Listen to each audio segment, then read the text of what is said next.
Well, it means a lot. Like you said, you got all the guys back that played a significant amount of football for us last year, and another year in the system, and it does make a difference. It really does. A lot of retention is going on, and guys are able to play fast when that happens. How about specifically at corner, where you've got 4 guys who started at least 1 game last year, and you bring in a year and get some younger guys who haven't played, early enrollees? What's that competition like?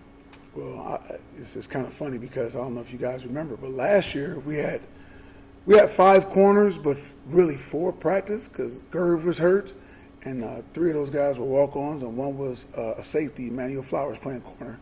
So that was our last spring. That's how all last spring went, all 15 practices. So then we pick up guys, some transfer guys, Ronald and Chaz, and those guys that came in and really helped us out more than anything by being able to come in and giving us depth and experience and playing and all those type of things. So this year, totally different for us. We're loving that those guys are here and have that experience, and then you add Amir in the mix and some of the early enrollees, and it looks like a totally different room, and it is a totally different room, more competition, and guys are getting better.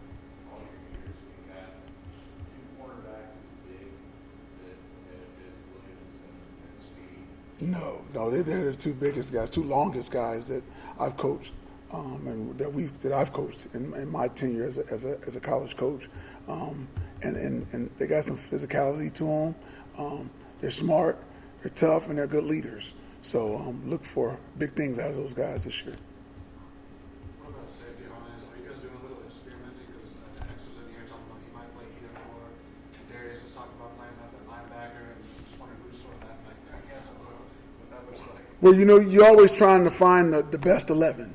You want to get your best players on the field, and right now with X and Jello, they're playing a little bit left and right as opposed to just free and strong because they can do that, and it makes it more interesting for them as well as opposed to just doing the same thing every day over and over because they got that down. So it makes us a little bit more versatile as far as you don't know who's going to be down, who's going to be in the middle of the field, if we're playing a single high defense or not.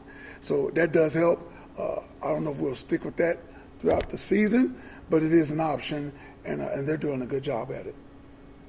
You said Xavier Henderson and who was the other one? Angelo Gross. I said Jello. We call him Jello.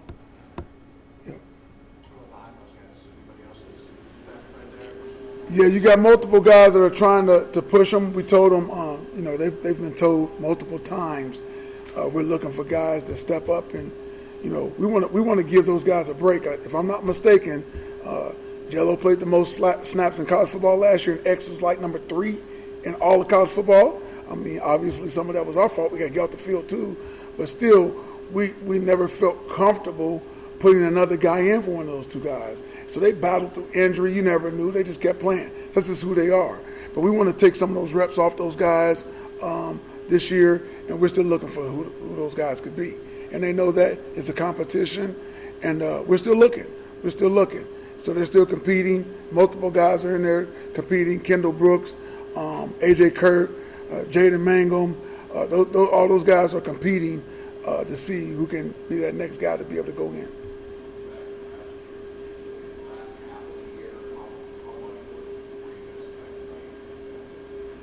More than you know.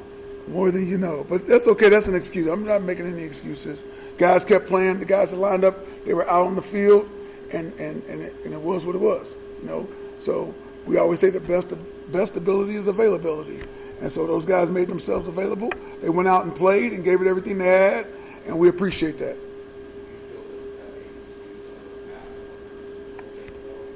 Possibly. No excuses. No, it is what it is. That's what we were. So let's see how much we can improve this year and change that thing around.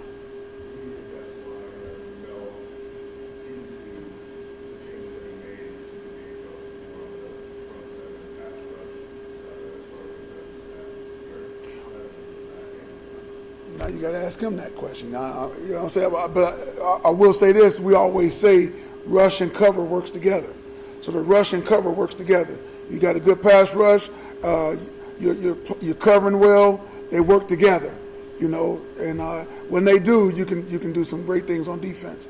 So we'll continue to work that and continue to preach that to the players. What was your overall assessment, like after you reviewed the entire season, where do you think that we, especially in your area, Technique and fundamentals is something that we always talk about, and I think that's where we need to be better.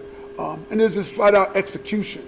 You know, you can't have MEs, mental errors, and things like that. You know, I always tell guys, all 11 execute, we win. You know, all 11 have to execute. It can be just one guy mess up, and then the whole thing can break down. So we need all 11 to execute on every play, every series, every quarter, every half, every game. And if all 11 execute, we'll be fine. And that's the focus. Coach, just not to be patronizing or anything, but you've had success over close to 2 decades. How have you been able to stay connected with this generation of athletes? I mean, they weren't tweeting, 18 years ago, but you still get that kind of response from them now. How do you stay connected with them? Well, it's just a matter of being genuine, really, in my opinion. I'm not changing who I am. I am who I am, and I'm just genuine and honest. When you're honest with people, then that's all you have to be. I don't have to try to be nobody that I'm not. You know what I mean? So it is a different age, though. It is a different deal.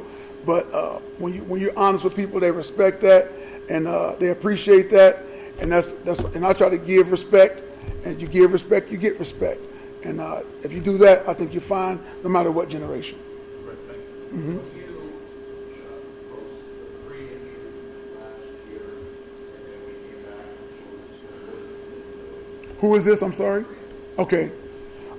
He's been doing well. I mean, he just can't have any contact right now.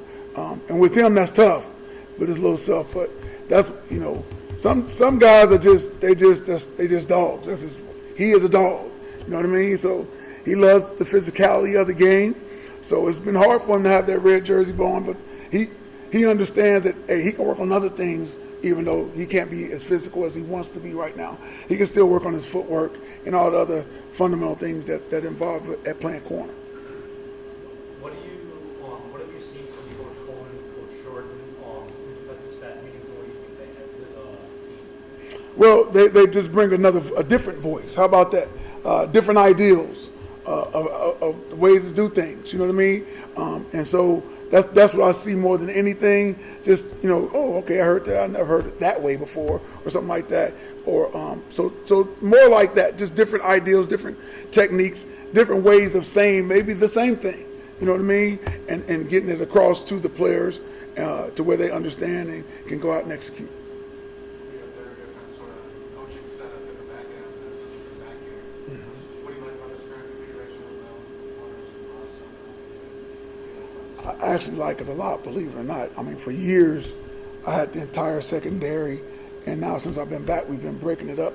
But you almost have to, especially in this defense, because we play with 5 defensive backs most times, with the nickel. So to be able to get specialized coaching like that should and it will make us better. I already see it making us better. Because as a defensive back, when you have all those guys, defensive back coach, you're trying to hit a little bit for everybody, and you're not really just maximizing everything that they need to get done. Now we go out there and we're an individual, everybody can maximize that position and get everything that needs to be done. So I love it, actually. It's going to make us better. Is Mel more involved than he was last year? I think we kind of seen what the corners are practice. Is that kind of the idea? Yes, he's more involved with the corners and helping out there. And like I said, it's similar to the Coach Saban model a little bit. That's what he does. He's always done it. Work with the corners or whatever. Have a DB coach working with the safeties, and it's worked. It's been successful.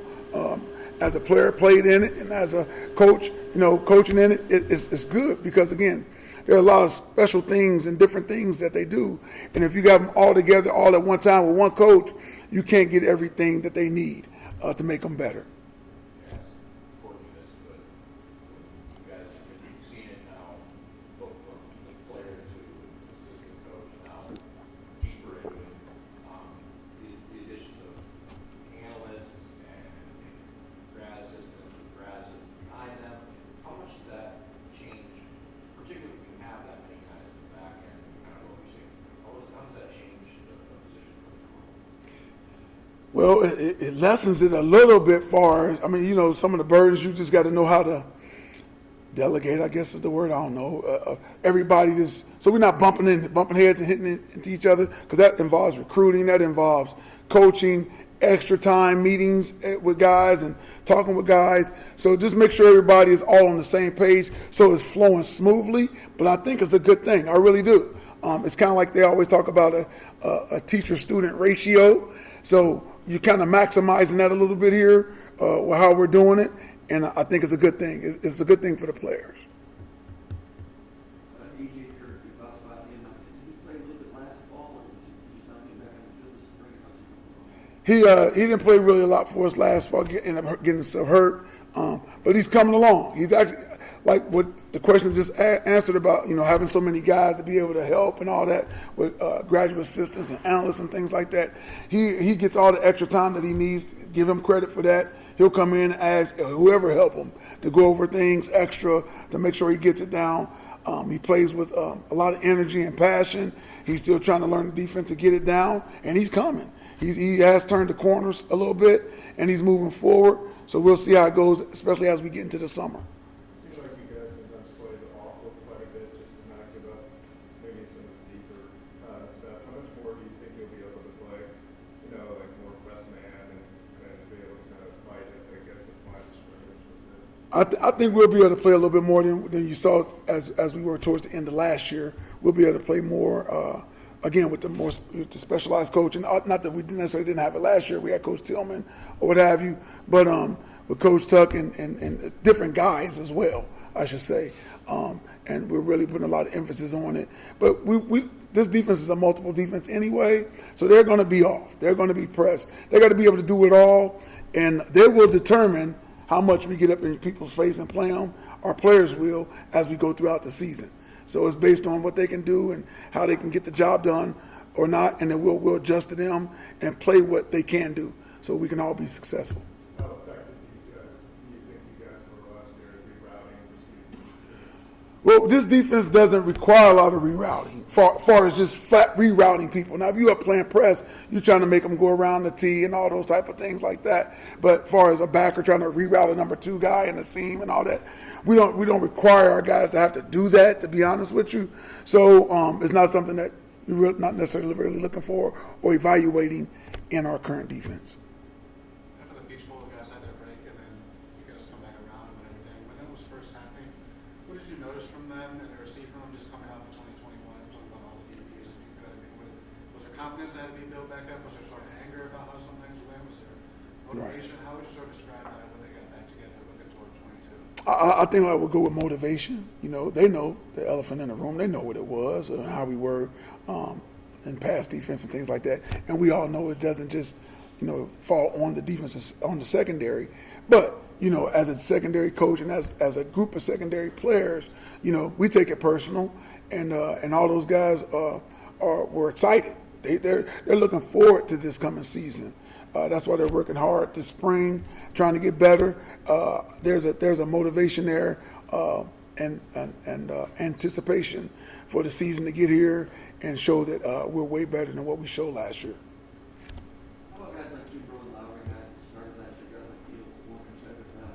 How have they responded? How are they doing so far this year? It's been good. You know that they noticed that there's competition out there. I will say that. Everybody's trying to show up and compete every day and know, hey, man, if I'm going to play, because we always say best players play.